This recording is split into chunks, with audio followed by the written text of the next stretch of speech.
Second.Opinion.Games.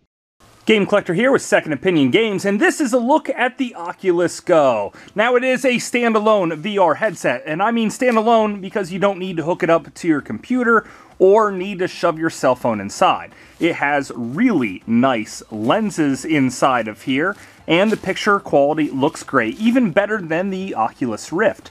Now, you will need a cheap burner phone to set it up, or even your regular phone, and just set up the Oculus app, and you're pretty much done. It's over really, really quick. They come in two flavors. This one is $200, and there's also a $250 one. The only difference between the two is extra memory. Its standard is 32 gigabytes, and the other version is 64. Now, you might think that something like this, a little flash drive with a micro USB, can expand your memory, but no, these do not work at all.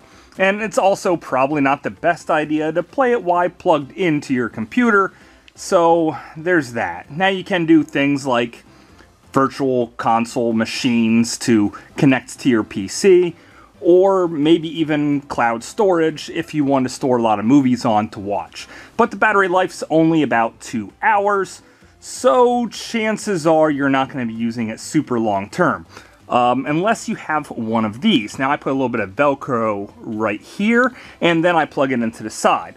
Now, there is really not a good place to put this, except for maybe on the back of the head strap. You don't even really feel it when it's right there, and it just makes the battery life last maybe about 4 to 6 hours instead of the standard 2. Now, mostly this is a social device for playing with friends and watching movies and stuff like that, but it also is a video game console. Here is the controller, and it looks and feels similar to a Wiimote style. There's only one button right here, and this is like a mouse pad with a clicker built in.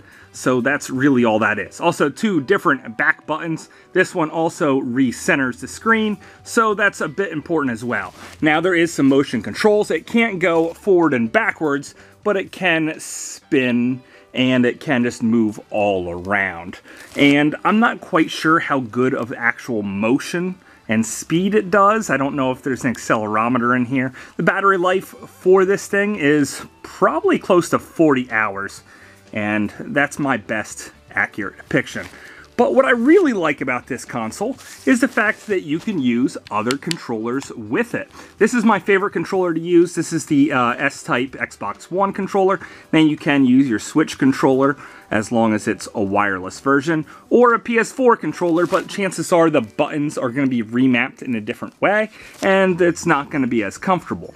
But for what it is, a $200 standalone system that gives you a beautiful 3D experience, it's pretty darn good, and definitely worth the money. Now, if you want to know what type of video games, well, I'm working on a top 10, and I'm probably going to put it over here in the corner as soon as that's done. So, honestly, this system is great, and I strongly recommend it to everyone. Also, I'm probably going to put my username down in the description box down below, and hopefully you guys can send me a friend request.